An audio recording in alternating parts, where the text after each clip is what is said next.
Buenas tardes, profesor y compañeros. Nosotros vamos a hablar sobre el tema de las finanzas territoriales.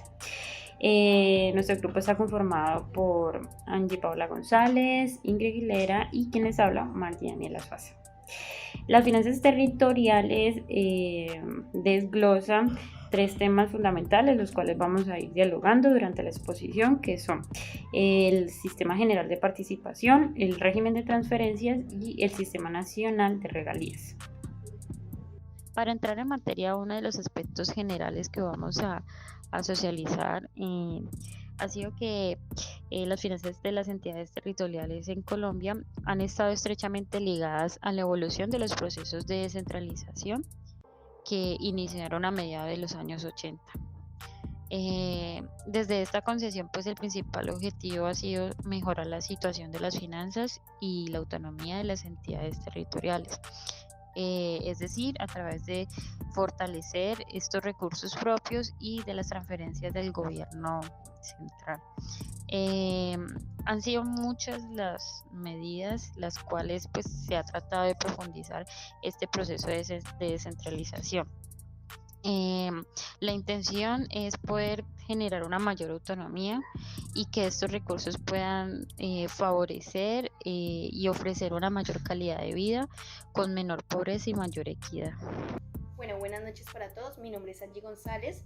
Cuando hablamos del proceso de descentralización nos referimos a Ha adelantado el país durante la última década que busca cumplir con uno de los propósitos de la Constitución de 1991, que consiste en consolidar a Colombia como una república unitaria, descentralizada y con autonomía de sus entidades territoriales.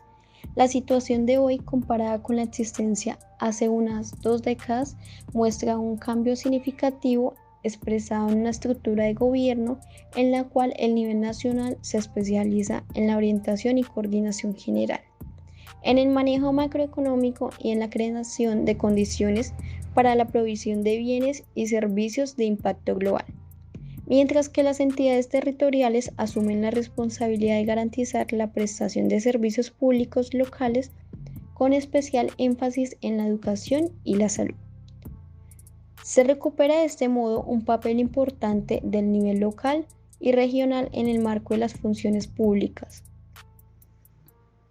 El esquema de la organización del Estado, descentralizado y con autonomía de sus entidades territoriales, conduce al mejoramiento en la provisión de infraestructura y servicios locales y la democratización de la sociedad. ¿La propia Constitución realmente le ha dado importancia al tema de la evolución? Los gobiernos locales, demostrando la correcta utilización de los recursos transferidos y exigiendo la evolución de los resultados de los planes de desarrollo en todos los niveles del gobierno. En mi opinión, tiene también mucho el peso el poco desarrollo institucional en las regiones y en los sectores. Al momento de recibir cuantiosos recursos, esto promovió la politiquería, la ineficiencia y el desarrollo de poderosos grupos de presión. En ese proceso se reconoce la importancia de contar con autoridades y políticos íntegros, de impulsar reformas de Estado para su profundización, dirigidas no solamente a alcanzar sus objetivos, sino también a aumentar la transparencia e inducir la participación social en el control del gasto público. El proceso de descentralización juega un papel básico en el fortalecimiento de las capacidades regionales y locales para gestionar su propio desarrollo sobre base del reconocimiento de sus recursos y potenciales, que esto genera beneficios a la población y al territorio.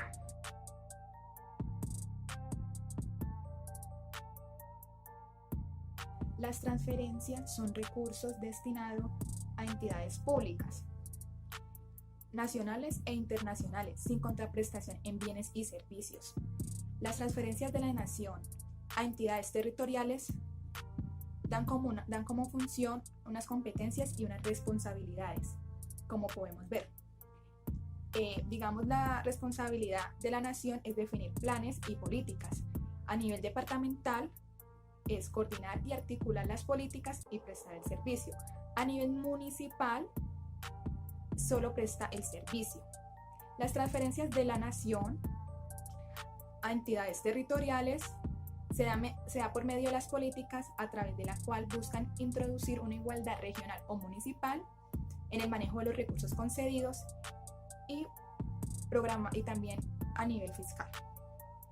Los ingresos corrientes de la nación. Los ingresos corrientes son aquellos que llegan de forma regular, a menudo, y están divididos en tributarios y no tributarios. Entonces tenemos los ingresos tributarios, que son impuestos directos e indirectos. ¿Qué es un impuesto directo? Un impuesto directo es que recae directamente de la persona responsable del hecho generador. Cabe decir que pueden ser tanto naturales como jurídicas. Un ejemplo es la declaración de renta y el pago de la administración pública. Los indirectos es aquel impuesto que recae indistinto del responsable. Un ejemplo para un impuesto indirecto está el IVA. El IVA, quien lo paga es el que lo recauda y lo declara ante la DIAN.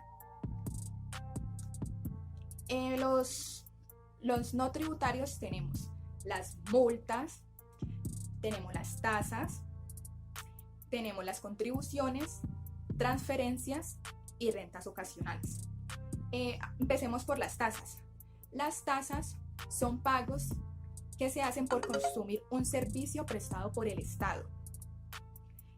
Un ejemplo de tasas tenemos el alumbrado público, los servicios de aseo también son públicos, está la telefonía, también tiene tasas, entre esos, pero hay más.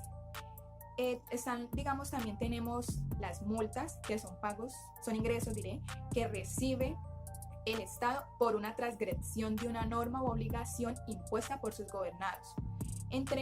Un ejemplo de ello es cuando, ocupan un espacio público de manera indebida.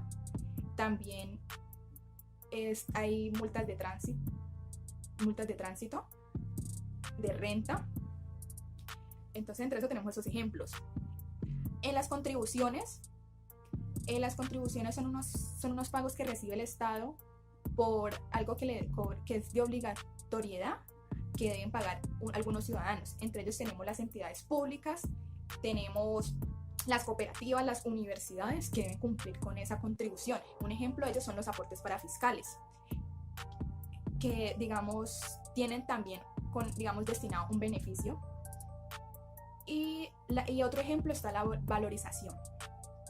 A continuación se habla de las distribuciones en los municipios que participan en los ingresos corrientes de la nación para el desarrollo de las actividades asignadas por sectores de acuerdo con las distribuciones por la ley. La educación, la salud, el agua potable y saneamiento básico, el propósito general y los sectores del COPES. La participación para sectores sociales a los municipios. Trata el artículo 357 de la Constitución. Este nos habla sobre el monto del Sistema General de Participaciones de los departamentos, distritos y municipios.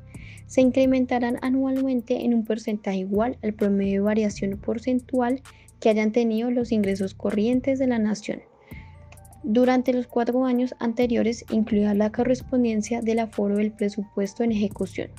Se destina según a las siguientes actividades. La educación. En la educación existen varias variables que son la construcción de escuelas, remodelaciones, dotaciones, mantenimiento, material educativo, financiación de becas, pago de personal y aportes de administración para los sistemas de seguridad. Supuestamente lo que se invirtió en educación, pasamos de tener un presupuesto de 38.5 billones en el 2018 a tener 44.1 billones en el 2020. Siendo este el más alto de la historia. Estos recursos fueron aprobados el día de ayer. Esto significa un crecimiento del 6.41% frente al 2019 para tener un crecimiento real del 11% frente al 2018. En la salud, los pagos de los salarios, los honorarios y más ahora con la pandemia se obtuvo una mayor inversión y más para el pago de subsidios para el acceso a la población con necesidades básicas insatisfechas a la atención en salud. Hablamos también de medicamentos, puestos de salud y vacunación, entre otros. Supuestamente lo que se invirtió en salud, el gobierno del presidente Iván Duque ha priorizado la salud de los colombianos como uno de los factores más relevantes para construir equidad. Por eso arranca el 2020 con un presupuesto del 31.8 billones de pesos para garantizar la salud de todos. El servicio de agua potable y saneamiento. Bueno, entre ellos tenemos la construcción, la ampliación y remodelación de los acueductos y alcantarillados, la potabilización del agua, el tratado de basuras y la protección de fuentes, reforestación y el tratamiento de residuos, entre otros. En propósito general, están otorgar subsidios a hogares con ingresos inferiores a los 4 salarios mínimos para compra de vivienda. En este programa consiste en un aporte en dinero para la cuota inicial de la vivienda en hogares con ingresos menores a 2 salarios mínimos, que podrán acceder a 30 salarios mínimos, es decir, a 27.255.780 para este año. En materia agraria, el otorgamiento de subsidios para la confinación de compra de tierras por los campesinos pobres en zonas de reforma agraria, creación, dotación, mantenimiento y operación de las unidades municipales y asistencia técnica y agropecuaria. Bueno, en ese espacio vamos a hablar sobre el Sistema General de Participación. El CGP básicamente corresponde a los recursos que el Gobierno Nacional Central transfiere a las entidades territoriales, ya sean departamentos, municipios o distritos, con el fin de que estos recursos sean destinados a temas de salud, educación, agua potable y saneamiento básico y para propósito general. Están reglamentados sobre los artículos 356 y 357 de la Constitución Política, donde en estos artículos establece pues las responsabilidades a estos gobiernos y también que estos recursos necesarios los puedan ellos ejercer, profundizando principalmente con el proceso de la descentralización política y administrativa de Colombia. ¿Cómo surge el Sistema General de Participación? Bueno, básicamente pues a raíz de la crisis que sufrió Colombia en la década de los 60, hubo una debilidad en en el tema fiscal en los municipios y las seccionales. Dice que el aparato institucional pues puso la lupa en poder garantizar pues una serie de reformas administrativas y fiscales con el fin de que se permitiera esa modernización en el Estado. Hablamos un poco en términos de descentralización y pues que también se fortaleciera el tema regional. Ya después, años más tarde, con la Constitución del año 1991, pues ya con la coyuntura pues que había político y social y la apertura económica, pues entraron esas modificaciones estructurales que pues buscaba potencializar ese desarrollo y ese progreso con el fin de que fuera a nivel nacional y no solamente local.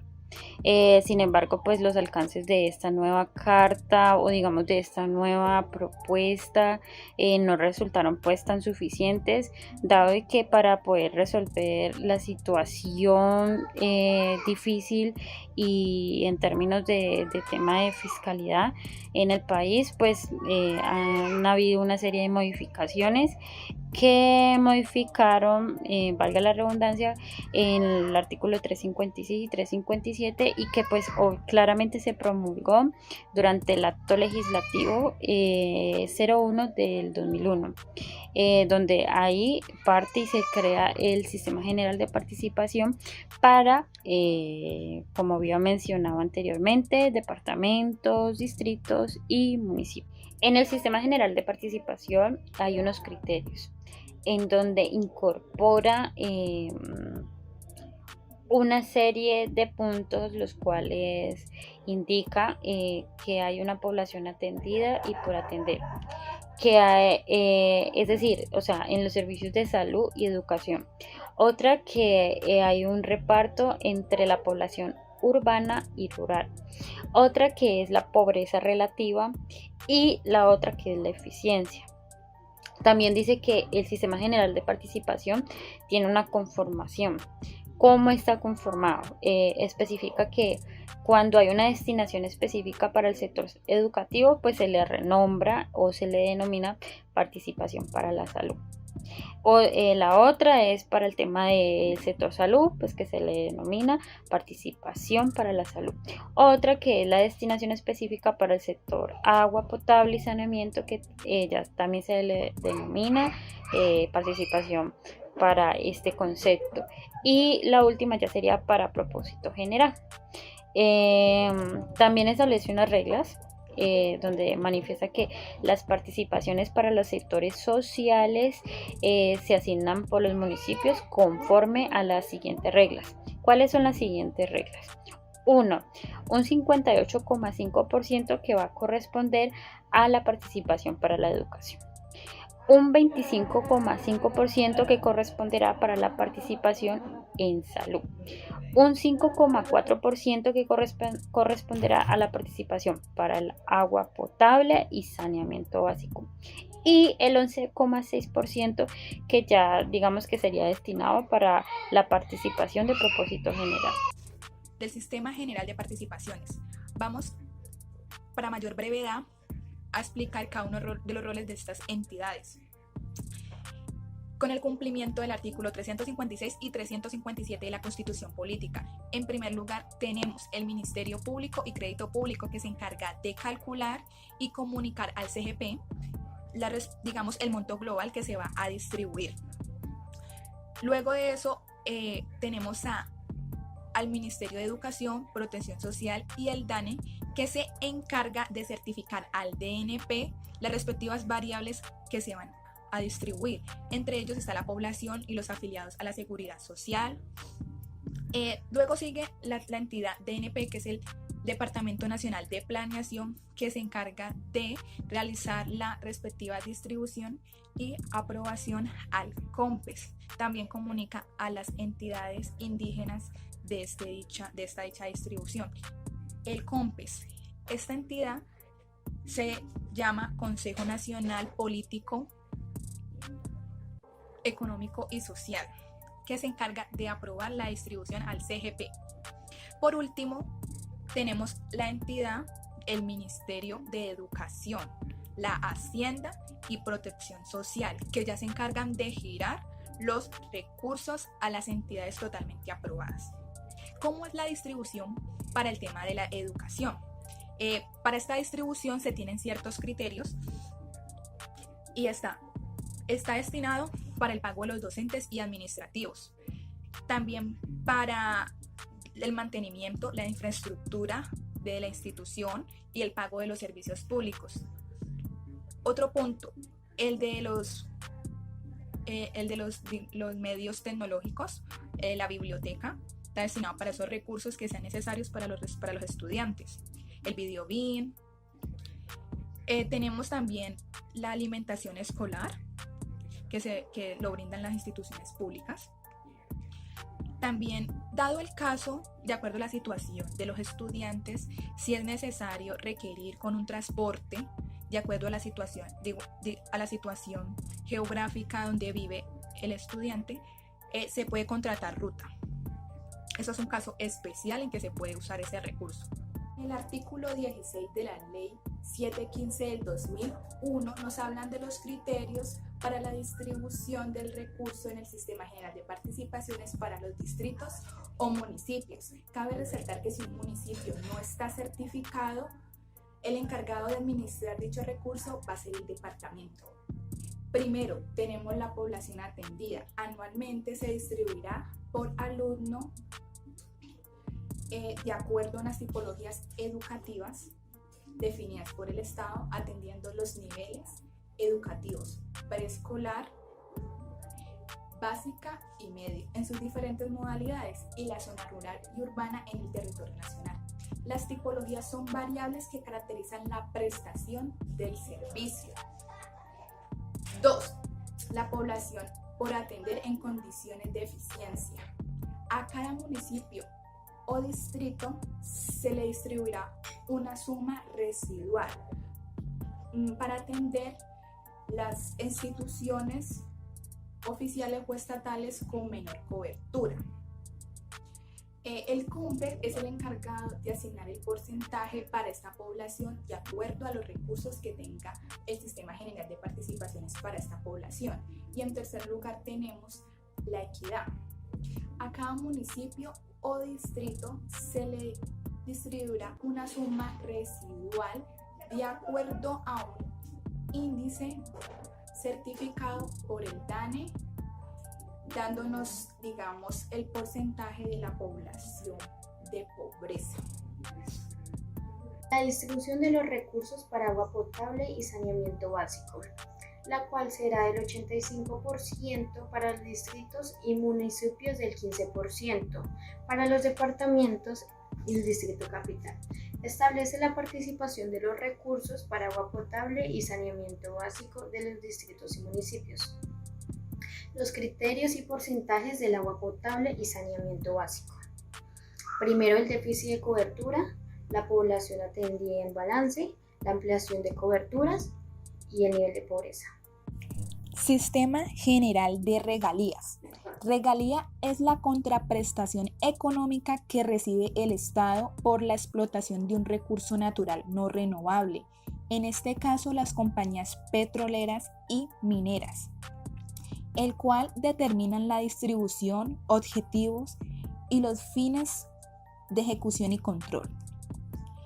Hablemos de los objetivos. De acuerdo a los artículos 360 y 361 de la Constitución Política de 1991, encontramos unos objetivos que son crear condiciones de equidad en la distribución de los ingresos para generar ahorro para épocas de escasez, distribuir los recursos hacia la población más pobre generando mayor equidad social, promover el desarrollo y la competitividad regional, incentivar proyectos microenergéticos, tanto para la pequeña y mediana industria y para la minería artesanal, promover la integración de las entidades territoriales en proyectos comunes y propiciar la inversión en la restauración social y económica de los territorios donde se desarrollan actividades de explotación y exploración.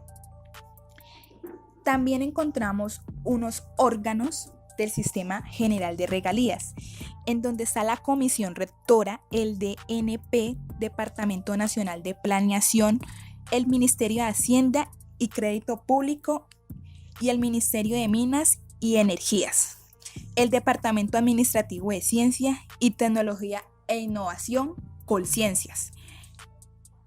Y por último, los órganos colegiados de administración y decisión, OCAD. Encontramos la Comisión Rectora, que es la que se encarga de evaluar su ejecución y genera y dicta acuerdos.